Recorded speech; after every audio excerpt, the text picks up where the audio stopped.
What's up? My name's Goodboy, welcome back to the channel, and today we're talking about my favorite Xenos faction. I covered these guys way back in my first video. It was my Warhammer overview video. Not great, typical first YouTuber stuff.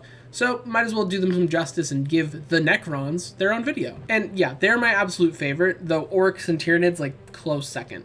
And honestly, I don't see what's not to love about them. They have fantastic characters, their lore is super fun, and these undead robots are seriously very unique faction for a sci-fi setting. They weren't always. I mean, they did used to just be straight up Terminator ripoffs. Their main ability is called Reanimation Protocol. I think it lets them come back from the dead. It used to be just called We'll Be Back. Eventually they got some heavy retcons and some unique lore, and they're way cooler now. Which, speaking of, let's get right into that. Way back in the day, I'm talking billions of years before humans were even kicking around, there were the Necron tier. The Necron tier lived on a really shitty planet orbiting an even shittier sun. They were blasted with intense solar radiation constantly. As such, they had essentially super space cancer that was baked into their genetics. So Necron tier died really quickly. Unsurprisingly, this made the Necron tier build up their culture around the idea of dying, building massive mausoleum and tomb complexes, and this made up basically the entire infrastructure on their homeworld, to the point where living structures were viewed as extremely temporary housing, readying you to actually put into a tomb. Despite this, they made some massive strides in tech. I'm talking technology that can easily be mistaken as magic, including space travel. They didn't really get warp travel, so they made generational colony ships and colonized other planets. But even though they could escape their home system and their home sun, their really shitty DNA was still a constant factor where they would still die of turbo cancer, just kind of off birth. But around this colonization period is where they met the Old Ones. Now, the Old Ones are an incredibly important race in 40k, as they were the first sentient race in the galaxy, and the first spacefaring one.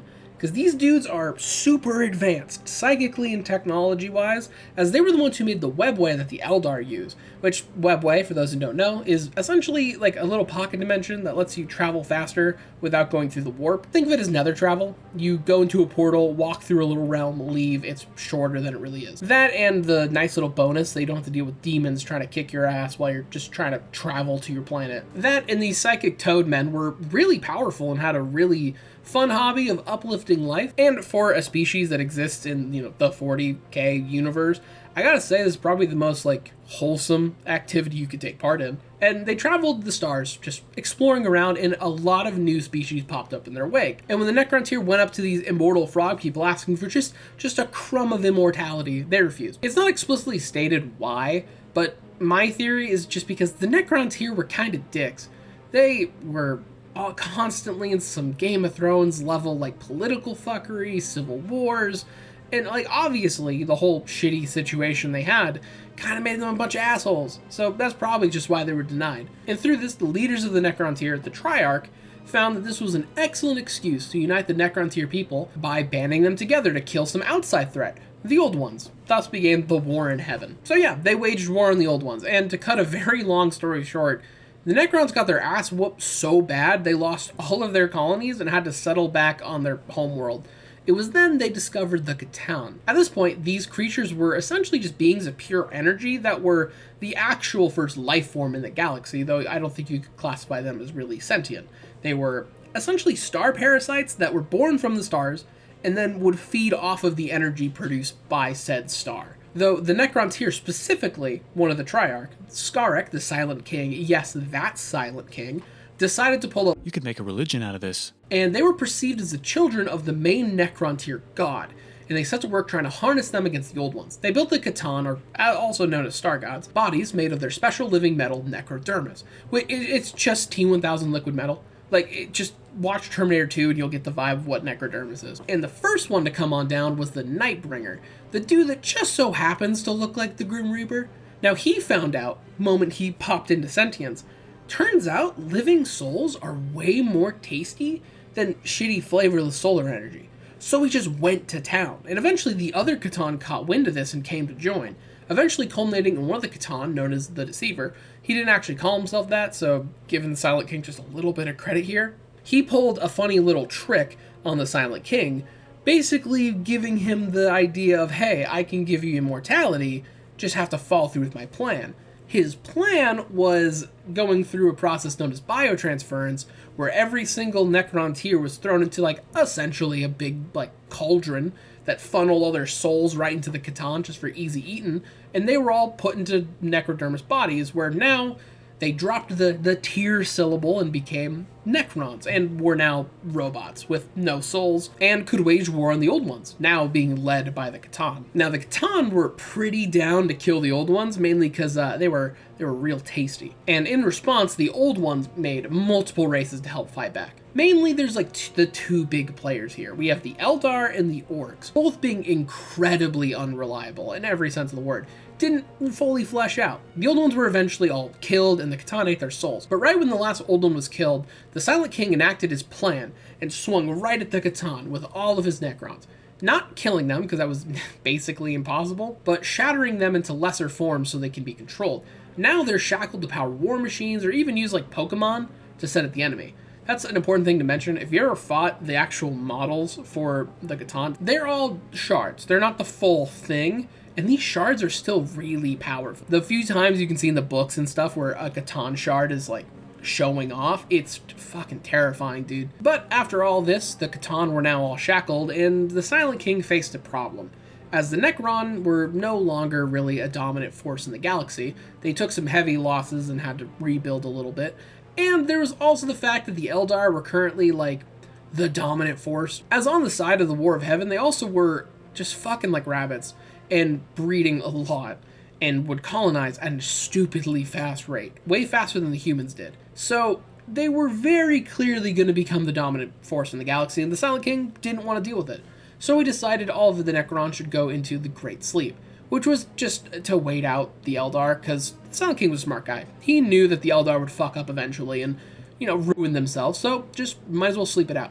He sent all of the other Necron to sleep, except for him. He went off to the eastern fringes of the galaxy and decided just have a big sad think. He was real depressed of what he did and blamed himself for, kind of making everyone's souls get eaten. It was here that the rest of the galactic fuckery occurred, as they kind of slept through, the birth of Slaanesh, the rise of humanity, the Horus Heresy, all that stuff. And they only really awakened around the 41st millennium, though I will mention that some did awake around the 30th millennia. There were a few Necron characters kicking around during the heresy, and they were aware. They just didn't really make their presence known, and there weren't enough of them to really get on the Imperium's radar, which eventually happened in the 41st millennium in an event that was known as the Yukon Incident, where a small group of Imperium ships encountered Necron fleet in the Yukon system. A battle ensued and only one human cruiser survived. It came back with reinforcements to find the system completely barren of life. Just all of it was gone. In reality, the Necrons were actually getting material for their main goal, to find a way to put their consciousness back into mortal bodies. Which leads us into a large point with the Necrons, and a large point in this story, the return of the Silent King. As the Silent King was kicking around the whole galactic void outside the Milky Way, when he saw the Tyranids fly by. And obviously, a giant hive swarm of bugs that want to eat all organic life in the galaxy, massive problem, because their main goal is to get back their bodies in some way. But how are they going to do that if the entire Milky Way galaxy is just eaten of all biological life? Speaking of, this comes around in a fun way. During the Gehenna campaign, it's Tyranids versus Blood Angels, the whole thing, they fight Tyranids a lot. The Silent King actually appeared before Dante, the chapter master of the Blood Angels, to offer an alliance. They both had a common enemy in the Tyranids, and the Silent King had actually made a deal with fucking Sanguinius a long-ass time ago. Which, when it comes to Primarchs, Sanguinius would have been the only one that would have even entertained that offer, so it tracks. This is all in a pretty good short story called The Word of the Silent King. Find a PDF of it, it's a good read. And the last thing I want to mention is just some of the goofy shit Necrons have at their disposal. Since, dear lord, their tech is so wild, it looks like magic. Now, 40k has a massive weird, tech versus magic issue in it, and the Necrons are fully on the, it's not magic, it's tech. It just looks exactly like it. Take your average Chronomancer. Now, not warp fuckery in any way, it is all through tech. But tech that lets you peer into the future or past, or even control it. So, minor spoilers for the Infinite and Divine. Near the beginning of the book, Orican the Diviner, one of the greatest chronomancers, uses his chronomancy to try and brute force a criminal trial in his favor by essentially trying an argument, and if it doesn't work, he just resets to a point in time and then just does it again. He's just IRL save scumming. And that's a key ability for chronomancers. And like, also, I guess to a smaller degree, all their weapons are terrifying. They're energy beams that rip apart your atoms, ranging from ones that just kind of melt you into goo into literally forcing your atoms to disconnect and just poof, you're disintegrated. Shit's wild. Or, do you want to get extra fucky? Let's talk about the Celestial Orrery. On the Tomb World of Thanatos, there's a big diorama made of necrodermis and holograms that all make up a giant model of the Milky Way. Each star, each planet is there. This is able to even predict coming changes to the galaxy. Like, for example, Trazyn the Infinite used it around the beginning of the 13th Black Crusade and was able to see the coming giant warp tear in reality before it happened, which allowed him to go off to Cadia and try to intervene in some way. Also, any changes you make on the Celestial Orrery will come true. Like if you say grab a star and just crush it, that star in that moment will go supernova. And this immense power is often fought for, but this dynasty that controls it fights really hard to ensure that no one else can touch this thing. Because it turns out just willy-nilly blowing up stars hurts the balance of the universe and can lead to its complete destruction, yada yada yada. Bunch of cowards if you ask me. And honestly, there's a lot more to talk about. There's some fantastic characters I have videos on if you want to go watch those. Fantastic books. Just great models in the tabletop. There's a lot to love about the Necrons, and I highly recommend looking more into them, and stay tuned on this channel because I will definitely be talking about more. Eventually, I'll be making a video on the Silent King. But yeah, if you like this video, like, comment, subscribe, do that stuff. Join my membership, and I'll see you next time. See ya.